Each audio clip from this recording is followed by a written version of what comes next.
Yang keenam, it can be damaging to the course the side of it if wrongly used.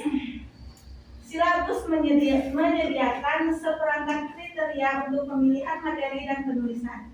Ini mendefinisikan jenis teks untuk dicari atau diproduksi. Misalnya, item untuk difokuskan dalam latihan dan lain-lain. Ini mungkin salah satu penggunaan silabus yang paling umum. Tetapi ini bisa menjadi salah satu yang dapat merusak desain dari course jika salah digunakan. Yang ketujuh, provide a visible basis of testing. Silabus adalah salah satu cara standarisasi dalam mencapai tujuan pembelajaran atau syarat yang diperlukan dari setiap kegiatan yang dikembangkan seperti lembaga pendidikan yaitu sekolah. Dalam pengajaran yang dimaksudkan untuk mengarahkan learners atau pembelajar ke suatu keadaan pengetahuan tertentu, misalnya dalam bahasa. Jadi perlu ada kriteria yang akan dinilai keberhasilan atau kegagalan dalam mencapai keadaan itu. Oleh karena itu, silabus memberikan dasar pengujian yang terlihat atau jelas. Sekian penjelasan dari saya. Selanjutnya akan dilanjutkan oleh saudari Indah. Banyak ya. Lanjut ke materi berikutnya, yaitu tentang criteria which are needed in organizing or designing silabus. Jadi apa saja kriteria yang dibutuhkan dalam organizing atau membuat atau desain sebuah silabus dalam ISP. Yang pertama itu ada topical or thematic based on topics which are selected from the student specialist studies. Jadi pada intinya topical atau tematik ini memfokuskan kepada apa yang spesialis apa yang dipelajari oleh student atau siswa, apa yang dipelajari oleh siswa itu. Nah, misalnya itu kita ingin membuat sebuah buku. Nah, dalam sebuah buku itu kan ada terdiri dari beberapa chapter. Nah, masing-masing chapter itu yang disebut dengan topik. Nah, kemudian struktural atau grammatical. Just focus of a structural syllabus in an aspect of grammar. Nah, jadi struktural atau grammatical itu didasarkan pada teori bahasa yang menganggap bahwa aspek atau tata bahasa itu adalah hal yang paling mendasar dalam mendesain sebuah silabus ini. Serta menganggap bahwa kriteria struktural atau gramatikal ini mengandung teori belajar yang berpandangan bahwa kemampuan fungsional muncul dari pengetahuan atau kemampuan struktur atau pola bahasa yang baik. Nah, kemudian ada fungsional atau nosional. Focuses on communication are often used in the teaching or learning, and therefore it is often referred to as the communication approach. Nah, jadi kriteria yang ketiga ini fokusnya itu kepada communication atau pengajaran bahasa yang komunikatif. Nah, jadi lebih menekankan pada semantik atau makna dari sebuah bahasa serta fungsinya daripada gramatikalnya. Nah, meskipun demikian, fungsional atau nosional ini juga memiliki atau mencakup struktural juga, cuma lebih ditekankan kepada makna atau fungsi dari sebuah bahasa. Kemudian poin yang keempat yaitu ada situasional. The context where they'll use the language. Konteks di mana mereka atau students itu menggunakan bahasa tersebut. Nah, jadi hampir mirip dengan fungsional atau nosional itu karena biasanya berisi fungsi dan makna dari satu bahasa, tetapi ternyata fungsi maknanya itu pengertian bahasa yang digunakan itu bergantung pada konteks situasional atau situasi di mana bahasa itu digunakan, misalnya asking way atau menanyakan alamat atau menanyakan jalan seperti itu. Misalnya situasinya seperti itu. Jadi bahasa yang digunakan itu sesuai dengan situasinya.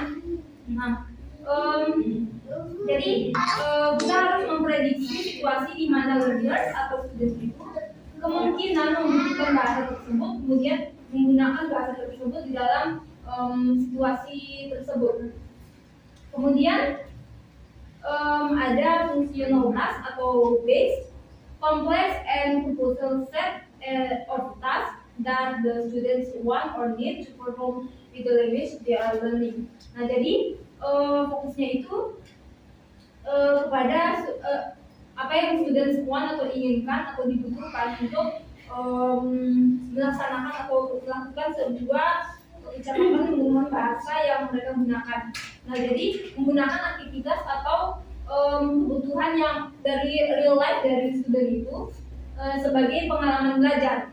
Nah, jadi pada intinya task di sini berdasarkan pada aktivitas di real life dari students itu sendiri sebagai pengalaman mereka, pengalaman belajar mereka. Jadi bahasa yang diperlukan itu dalam mengerjakan task atau tugas ini tidak disediakan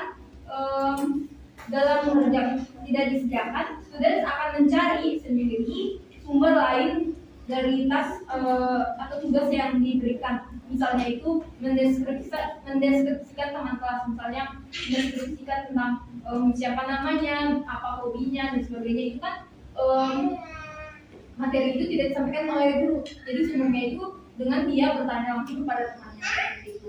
Nah, kemudian ada skill based on different basic abilities that are involved in using language for special purpose, such as the core skill. Nah, jadi skill ini berfokus pada perbedaan basic abilities atau kemampuan basic yang digunakan dalam bahasa itu untuk dalam tujuan yang spesifik. Nah, jadi maksudnya itu isi atau konten dari pengajaran bahasa atau language itu merupakan kumpulan dari specific abilities atau kemampuan khusus yang memiliki berperan dalam penggunaan bahasa dalam silabus yang didesain.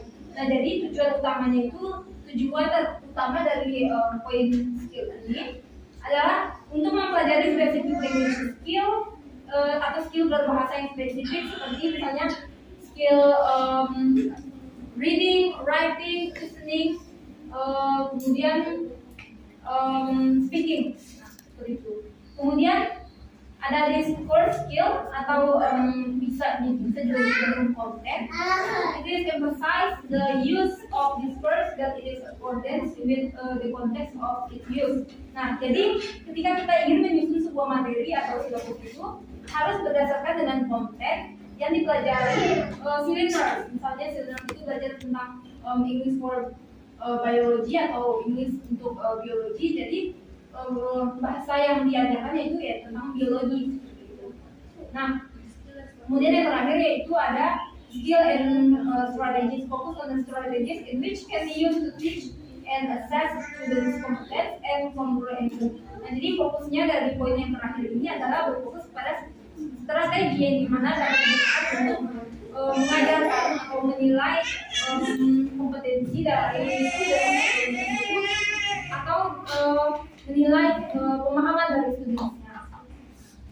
Jadi mungkin itu saja yang dapat saya sampaikan. Kembali ke ujian. Oke, teman-temannya, jadi segitu materi yang kami sampaikan. Saya harap teman-teman dapat memahami apa yang kami sampaikan. Nah, dan untuk selanjutnya kita akan membuka sesi tanya jawab. Jadi tanya jawab dibuka. Ya. Oke, jadi dengan Yang tengah ya. Ini kelompok Nurul kelompok 7. ya, sore. Ya, boleh. Silakan. Iya. Tiga-tiganya itu beda-beda kelompok. Ya, Masing-masing. Ya. Saya mau bertanya Ya. pada slide kelima. Sebutkan kelompoknya. Ya. Saya dari kelompok ke-7 ingin bertanya mengenai pada slide kelima. Ini di situ kan ada dikatakan rules and regulation. Ya.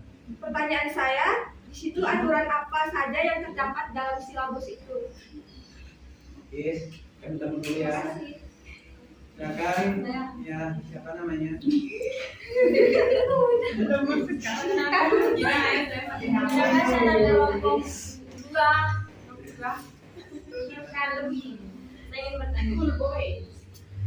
In your opinions, what kind of strategies are used in the skill and strategy in the syllabus along with giving examples?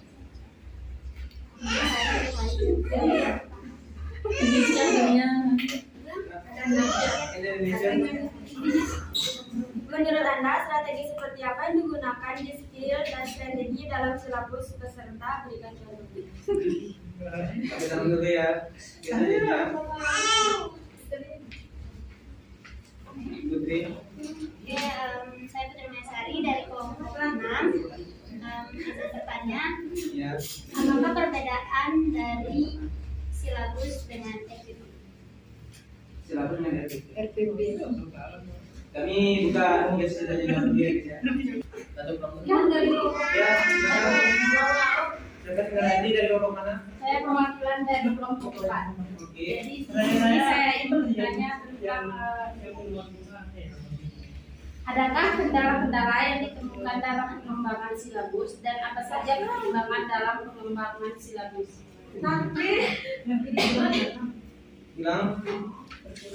Saya adakah kendala-kendala yang ditemukan dalam pengembangan silabus dan apa saja pertimbangan dalam pengembangannya silabus?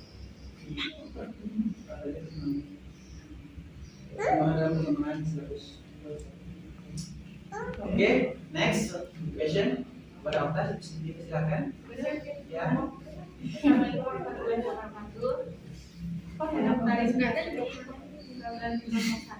Pertanyaan saya pada slide tipe silabus tadi Ada 6. ada 6 tipe silabus. Ya. Coba teman-teman berikan contoh dari masing-masing penerapan di masing-masing silabus. Terima kasih. Dari Okta.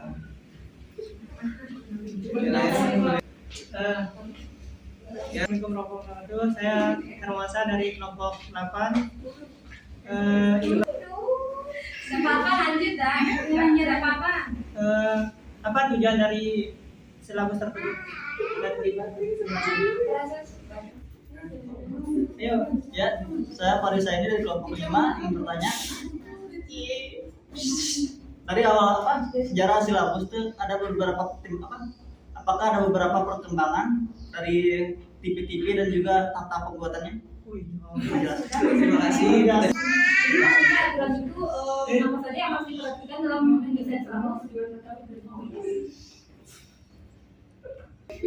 Nah, jadi untuk pertanyaan yang pertama yaitu aturan apa saja yang terdapat dalam silabus pertanyaan dari kelompok 5.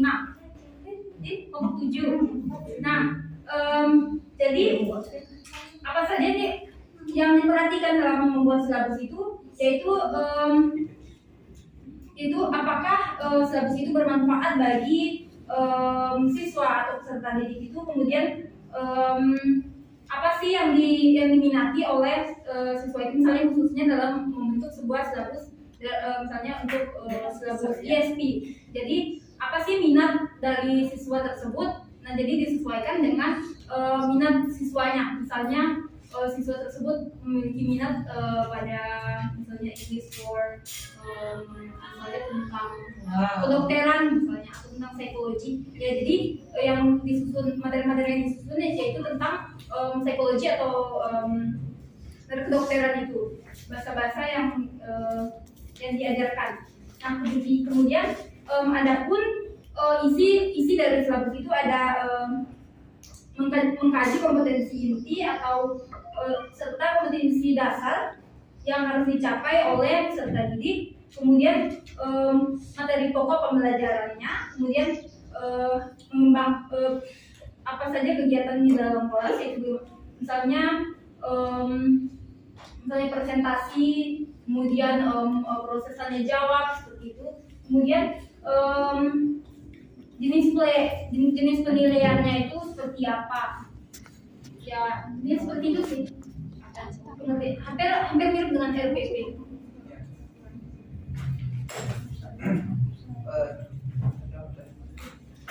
Kemudian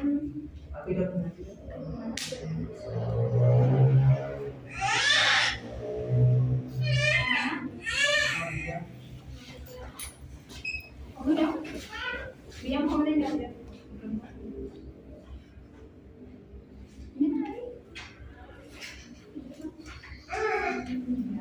Jadi saya akan menjawab pertanyaan dari saudari yang ketiga, dari saudari Putri. Jadi perbedaan silabus dan RPP itu dari proses pembuatannya, yaitu silabus tidak tidak memuat langkah-langkah dalam pembelajaran, sedangkan RPP itu dia memuat langkah-langkah dalam proses pembelajaran. Atau bisa juga dengan seperti itu. Nah, jadi pada intinya itu perbedaan dari silabus dan juga RPP itu, silabus itu rencana pembelajaran yang dibuat berdasarkan standar kompetensi hampir sama juga dengan RPP, tetapi bedanya itu dapat dilihat dari isi atau proses pembuatannya.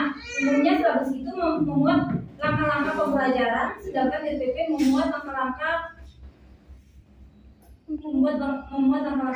Misalnya dari isinya, silabus itu lebih kepada apa sih materi yang diajarkan pada pertemuan pertama, terus apa saja yang dilakukan, misalnya presentasi seperti yang saya jelaskan sebelumnya. Kemudian sedangkan pada RPP itu lebih rinci lagi, penjelasannya itu lebih terperinci. Misalnya awalnya dari salam, misalnya dari pembukaan kelas itu, misalnya dari salam sampai dengan penutup, itu merupakan RPP. Nah, kalau silabus itu lebih kepada materi yang diajarkan dalam misalnya pertemuan 1, pertemuan 2, pertemuan 3 berdasarkan isi. Apakah sudah jelas? Terima kasih.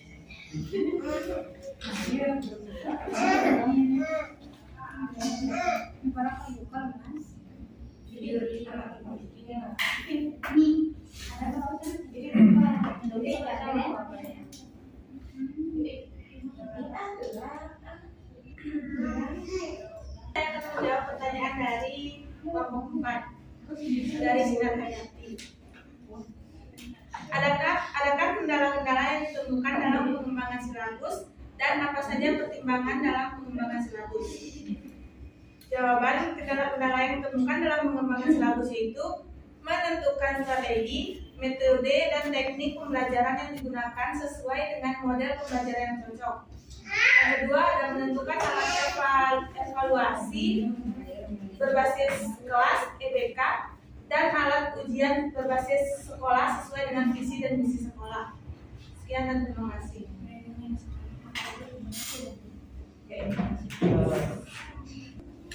Lanjut ke pertanyaan kedua, yaitu menurut Anda strategi seperti apa yang digunakan di skill dalam strategis dalam silabus beserta sebagai contohnya. Misalnya contohnya pada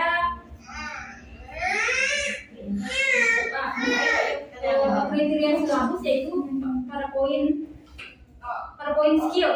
Nah, seperti yang saya sudah jelaskan tadi, fokus dari poin skill ini kan berdasarkan kepada spesifik abilitas atau kemampuan khusus basic atau dasar dari serta didik. Nah, ini lebih, maksudnya itu lebih kepada 4 skill itu. Contohnya itu misalnya yang ingin diajarkan itu tentang reading. Nah, jadi materi-materi yang diajarkan itu ya tentang reading, seperti itu skillnya. Jadi lebih kepada 4 skill, ada reading, listening, speaking, sama writing. Nah, jadi misalnya kalau ingin mengajarkan reading, yang materi yang diajarkan itu tentang reading, seperti itu disesuaikan. Sudah paham? Iya. Oke. Kemudian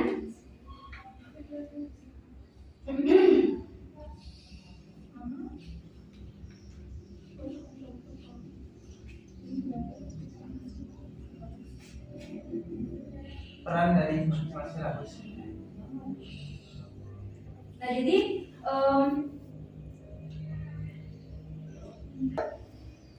di sini saya akan menjawab pertanyaan dari kelompok 1. Ya. Coba berikan contoh dan jawaban dari masing-masing silabus. Penerapan silabus tergantung pada macamnya silabus. Yang pertama ada evaluation. Silabus yang dibuat untuk melakukan evaluasi apa saja yang akan dilakukan ketika akan melakukan evaluasi dalam pembelajaran. Begitupun dengan tipe-tipe yang lainnya. Sesuai dengan pendapat. Iya, iya, iya. Jadi misalkan contohnya silabus di situ ada silabus guru. Jadi silabus guru itu misalnya, jadi guru itu punya silabus tersendiri untuk cara menyampaikan materi di silabus itu. Oh iya, iya. Atau silabus kelas. Jadi silabus kelas itu kan dia silabus yang apa namanya? Untuk achieve atau mencapai apa yang sudah direncanakan dalam kelas. Ngerti ya. Oke. Ya. Kemudian ada dari kelompok 8 yaitu apa tujuan dari silabus. Pertanyaan itu namanya? Ya. Ya, tujuan dari silabus itu misalnya dalam silabus ISP. Nah, jadi pada umumnya tujuan dari silabus ini untuk mempermudah proses belajar mengajar atau proses pembelajaran itu agar lebih terarah. Misalnya contohnya dalam silabus ESP. Nah, silabus ESP ini kan lebih kepada mengajarkan kepada pembelajaran bahasa Inggris dalam tujuan spesifik. Misalnya seperti tergantung dari minat dari pembelajarnya atau learnersnya itu atau dari studentsnya itu. Misalnya minatnya itu seperti yang saya sebutkan sebelumnya, misalnya minatnya pada biologi. Nah, jadi bahasa Inggris yang diajarkan itu ya tentang biologi. Jadi sudah tidak diajarkan secara general lagi.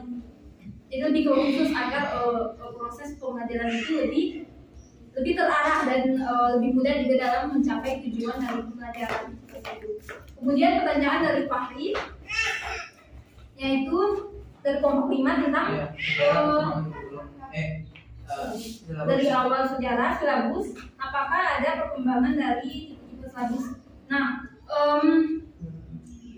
jadi tipe-tipe silabus yang dijelaskan di sini yaitu tentang tipe-tipe dari silabus dalam designing ESP course atau mata pelajaran ESP, English for Specific Purpose. Nah, jadi untuk perkembangannya itu masih belum saya temukan. Jadi yang saya menurut dari sumber yang saya baca, tipe-tipe dari silabus dalam mendesain ESP course ini ya tipe silabus yang sudah kami jelaskan sebelumnya seperti itu. Baik, kembali ke moderator sudah. Ya. Jadi sekian kami telah menjawab pertanyaan dari teman-teman semuanya. Kami mohon maaf apabila ada salah kata dan salah tutur. Wabillahi taufiq wal hidayah. Assalamualaikum warahmatullahi wabarakatuh. Waalaikumsalam warahmatullahi wabarakatuh.